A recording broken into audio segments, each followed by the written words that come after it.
You need... A little warning would be nice. Did you hear that or not? I just said I hope I don't need to pee again, and now everyone heard that. For those that didn't hear in the back. Hello, everyone on Twitch. You're back again now for our next panel. The mayhem starts here with this panel. From the war cries to the kegs to the unwatched classic movies, we have Beardageddon and a happy Kraken here today. Oh, thank you. First of all, could you just describe your content for anyone who might not know you in 3 words? You start. PvP. Nurse. I wasn't going to go. Loud, hairy noise. That's also the name of your autobiography. Yeah. I would hope to say wholesome, PvP, and interactive, I guess. Yeah. So this year we have had a lot of drama within Sea of Thieves, and I think it's right to mention it. We've had chaos. It's just been crazy, and that's just talking about the whole drama with Boxy and LD and their breakup and how you might have felt. Still fresh. It's still fresh. How has that been going on for you, Beard? It's still too painful to talk about, honestly. I can't go into it. Did you get any presents, though? I did, yeah. I get 2 Christmases now. It's great.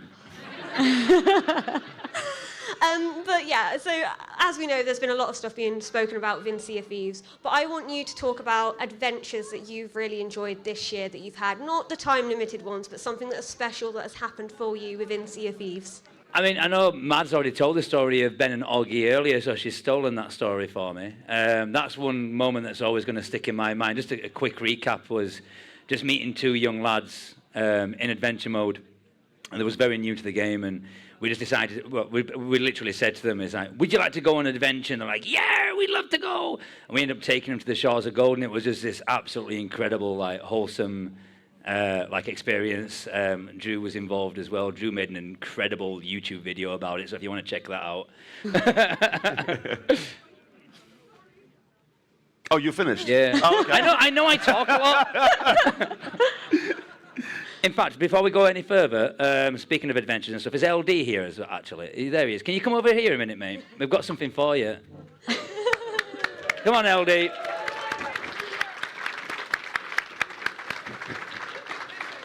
I'll do it here. This is your official You Tried second place partner legend speed run. There we go.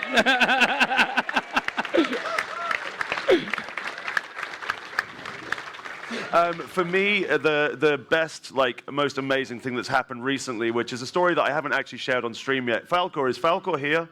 Is Falcor around at the moment? Okay, I'll just go screw myself. So Falcor, for those who watched when Falcor and I played together, we did this adventure with these kids who... we took them to the shores of gold, and we basically took them fishing. Falcor pretended to be an NPC, and it was amazing. And this happened a long time ago. And I recently received a message saying that one of the kids that was in that was... he was being bullied at school. Sorry, it's going to well up a bit. He was being bullied at school, and the kids saw that video and actually stopped bullying him, man, which, it was... the kids... He's now really popular at school, and it's just amazing the power that video games can have, that they've changed this kid's life, and yeah, it was really cool. Huh? Oh, sorry. Follow that, Kraken. Oh, yeah. You answered then. I thought, I'm pretty sure you haven't. I'm so, mentally AFK right now. I'm just... No, I think for me, I'm a bit more PvP focused and stuff, and, for me, it was so nice just getting the gold curse and, all the fights and the battles. There's so many people that have, came up and they're like, you sunk me an hourglass, and I'm like, oh, I feel awful now. But just the friendships you make on the way, and Puff over there, that's someone who I just thought, she does PvP, I do it, maybe we'll mesh together, and it's now she's one of my closest friends and so supportive, and it's just really nice to be here and meet them friendships, so that means a lot. Would your greatest adventure not be meeting your future husband as well? Oh! Also Shadow. I can't wait to marry you. You never disappoint. I know I say this every time we get together, but never change, Kraken. I don't think I can, that's the thing. If you could change anything within Sea of Thieves, Oh, what God. would you change? And it can be anything, that's why I've asked it. I mean, I think for me it would be nice to have like more cosmetics and stuff. Like just speaking from like the PvP point of view, it's like you get to level 200, there's nothing until level 1000, so that's a long time to go without any cosmetics. You know what I mean? So that would be really nice to get something else. Yeah. I'm trying to. What do you call it? Like, so I can like. See, there's too many cosmetics. I want to be able to like have a filter system. I'd love to have a filter system so I can like. A to Z system. Or anything, just something so we can like organize them and find. Organize and alphabetical. You know, when I really quickly want to find. I mean, I don't know who I'm kidding. I only wear the ferryman outfit, so I'm not. But it would be nice when then very few opportunities when I want to find something that I can find it. For me, just a couple more ships on the servers. Like a couple more ships, like 8 ships total would be really, really nice. Just so you have interactions more frequently. Yeah. Because, interactions with other players is what drives the content of that game, They can give us all the tools and everything, but ultimately the player interactions are what make, whether it's PvP, PvE, whatever, player interactions are what make the game. If you could bring any cosmetic into the Sea of Thieves, what would it be? It can be linked to other games, collaborations, or a personal cosmetic that you would really like to see. That's cool. Maybe a silver curse for like level 500. Every answer's going to be more cosmetics for PvP, please. I love the sparkles, though. It's so good. Anyone ever heard of a game called Grim Fandango? Mm-hmm. Yeah. And we've teamed up with LucasArts. That's all I'm saying. I'd love to get like that whole kind of Day of the Dead vibe, like a ship set, a curse, everything. I think that would look phenomenal. Probably something from Final Fantasy VII, like Cloud Strife's Buster Sword, or something similar to that, but obviously in like a pirate style theme, because Final Fantasy is my favorite game of all time. I remember growing up on Final Fantasy on like the PlayStation. And My brother deleted my save file, so I locked him up in the walls of Jericho in my parents' bed and got grounded. He deserved it, man. This is not just like a random anecdote he's come up with as well. Like he's emotionally scarred by this. He brings it up constantly. So, as we have recently found out, Monkey Island is coming to Sea of Thieves. First of all, Kraken, have you played any of those games? Obviously, yes. Clearly, I'm very cultured. So, no, I haven't. So, for those who have you played it, either of you as well? I played the original. You love it. Yeah. So it was one of the first games I ever played. So I mean, I don't know. You look like an older crowd. No offense. But yeah, I had a Commodore 64, and I remember playing it with. And one thing I remember was because the games used to take like 20 minutes to load. And the intro music, they used to have internal speakers that would just like, and we used to just leave the loading screen on me and my brother and just listen to the theme tune of Monkey Island. But no, it's one of my first gaming memories was sitting there with a notepad, like trying every bit of dialogue, talking to every character, going, nope, that didn't work, nope, that didn't work, and Mom, what's a rubber chicken and why is he a pulley in it? And then I don't know. I never played it. I tried playing it recently, but I just haven't got the patience for point-and-click games right now. I do like the style, I like the art, I like the humor that I've seen in it, but I just can't get through how old it is, if you know what I mean. It's a shame. It's a shame because I used to love point-and-click games, but my brain just works too fast for them now. But I'm still excited to see what it brings to the seas, especially if we see some mechanics come in from that as well into adventure mode. I think even if you haven't played it, like it's still, for me, like I'm still really looking forward to it. It's kind of nice not knowing what's coming. Yeah, and with the trailer, there were some key things that people have noticed throughout. Oh, yeah. And some potential new features. What did you see in the trailer that made you go, oh, I would really like to see this feature within Sea of Thieves and brought into the adventure world? I like the zip lines. I think that's what everyone kind of noticed on it. But yeah, that looks really cool. And I don't know, maybe we get that as like a new way to board other ships with a harpoon. I don't know. That would be cool. I just want a stand jacket. What's that? A stand jacket? So there's like a cheesy salesman character, and he's got like a purple suit with like a tartan pattern on it. Oh, when he Oh. moves, like the pattern stays stationary. Oh, that's cool. So it's just like a weird. It's like in the original games, because like it was that old, it was like his arms would flail all over, but the pattern would stay perfectly still. But yeah, I just want a stand jacket. Yeah, I want that. They have put that in the Yeah, trailer, it's in, right? yeah, Doesn't it's, it? it's in Wow. all the Monkey Island. It stands in every single game. He pops up in a coffin at one point, and he pops up. I don't know, but yeah, it's a coffin salesman in one of them. But he just pops up and he's still got his jacket on. But yeah. Was that another question? I was a got question. distracted by the fact there's a shark over there. I'm What was the question? Sorry, legit, what was the question? I did it on the last panel as well. They were right there. Sharks. It was about anything you saw in the trailer that intrigues you about Monkey Island that you think would be great in the adventure. The zip lines would be very cool if they were used in ways that didn't make like boarding OP. Yeah, the zip lines would be cool.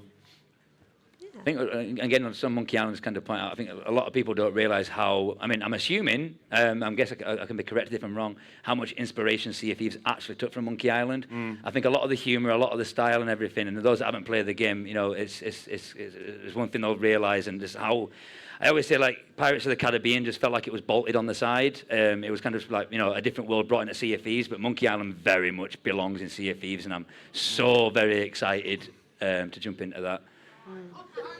If you could change a world event that's currently out in the Sea of Thieves, what would you change and how would you change it? I think like the OG forts are just not, you know what I mean? Like back in the day, they used to be. It was if you saw one and it was crazy, everyone wanted to go do it. I remember like grinding them all night to get Pirate Legend, but like. I feel like now there's so many other world events that are better. So I don't know if there was like a new piece of loot in there or like something to make people want to do them Yeah, again. it's called the Fort of Fortune. What's that? It's called the Fort of Fortune. Is that a cartoon? No.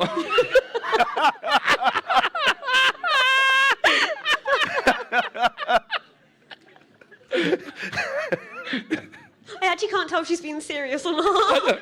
I've got a stress headache. I do give you those actually. If I could change any world event, it'd probably be the Legend of the Veil. Ooh, wow.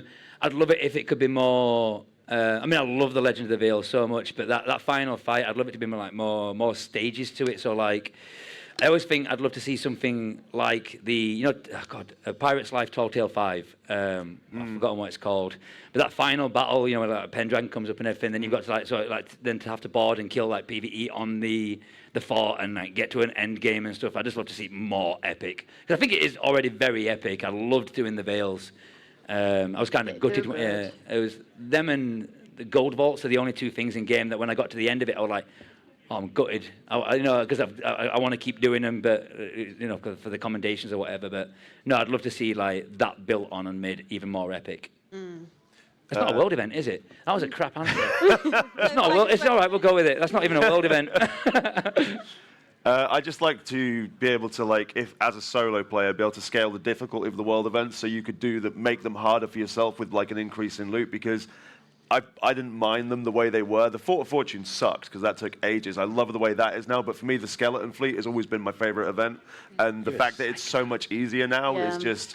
I preferred it as, you know, a challenge, a warm-up sort of thing. But yeah, I just like to make it more difficult. Also known as masochist.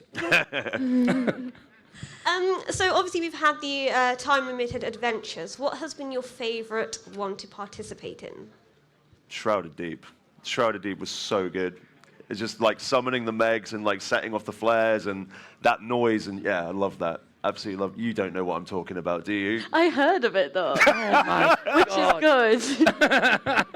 That was like right before my time. Like I started playing just after that, so I was really sad that I missed out on No, it. that was a Hunger in Deep. That was the Shrouded Deep came. Oh, then I don't know that one then. So the Shrouded Deep was the one where we met Belle and Merrick on the ship, and then the Shrouded Ghost, and Oh, I remember that that was one. very recently. Oh, I did do. I definitely did do that one then. It was the first time that Beardageddon got to see the Shrouded Ghost, though. Yeah. So. The only time I'll ever get to see it. I like the recent one. I haven't done Dark Deception. Yeah. Yeah. I like that. That was was really good. cool. Following like the rats that come out and you have to follow them, and it's like, ooh, where did it go? That's the only one I have missed so far as well. Oh, It's no. good. But yeah. No, the Hunger in Deep is always going to have a special place for me, just because that was the first time you interacted with other part, or had to, so not you had to work with other pirates to complete it. And I think that's just such a beautiful thing of Sea of Thieves. And I know that, like, it divides people, but I want to see more of that, where you have to like find other crews to work with to complete them. But the latest 2 adventures, the one with Briggsy and A Dark Deception, I mean, the one with Briggsy I just thought was beautiful. And I loved the shadows of the past instead of like diaries and stuff, and just for the first time in a long time in Sea of Thieves, I got so immersed in the story of it and just following it through and just like, kind of following that narrative, and I thought it was absolutely incredible. And then with Dark Deception, the kind of new little mechanics they had it in, which I think is just kind of a way to tease us into Monkey Island, like, because this is how Monkey Island works. Like, you want to get something from someone, and they're like, no, I'm not going to give you it, but I would like a cookie right now. And you got to go find someone and find a cookie, and then you get the cookie, and you give it to that person, and they give you what you want. And I think it kind of introduced that kind of style of playing that's cool. to prepare us for Monkey Island. That's what I think, anyway. Another question. Sorry, I got on saying another one. If you had any advice for any new players to Sea of Thieves, what advice would you give them if they were just picking the game up for the first time? The one piece of advice I always give new players is the loot is not yours till it's turned in. That anyone can take that from you at any time, and just try not to get too attached to it. It's not like it was in day one. You know, loot is everywhere now. Yeah. Obviously, no one likes losing their treasure. Of course, you don't like losing your treasure, but it's so much easy to just get back out there and get more now. So, yeah. Be paranoid. Oh, yeah, true. Anytime have you got any tips for a new player? Be paranoid. Always be paranoid. Even if you're in a 5-ship alliance, someone's going to cake your ship. Just keep an eye out and watch for pirates, because pirates be pirates. I think just have fun. I mean, like, I get so many people who are like, oh, I'm really new to the game, and I feel bad because I've never done a commendation before. I just like to run around the islands and fish, and I'm like, if that's how you enjoy the game, then, you know what I mean, that's the beauty of it, you know? So just have fun. I did. I used to always just run around the islands aimlessly. I still do. And if you could give any advice to content creators, whether it be through Twitch, YouTube, anything like that, what's a little bit of advice that you would give to them? Be paranoid. I say this every time. It's if you want. It's hard because it's 2 questions. It's, do you want to be a career content creator, or do you want to just create content? And if you want to go career content creation, you have to make sure that you're enjoying absolutely every single aspect of it, because it's so intense.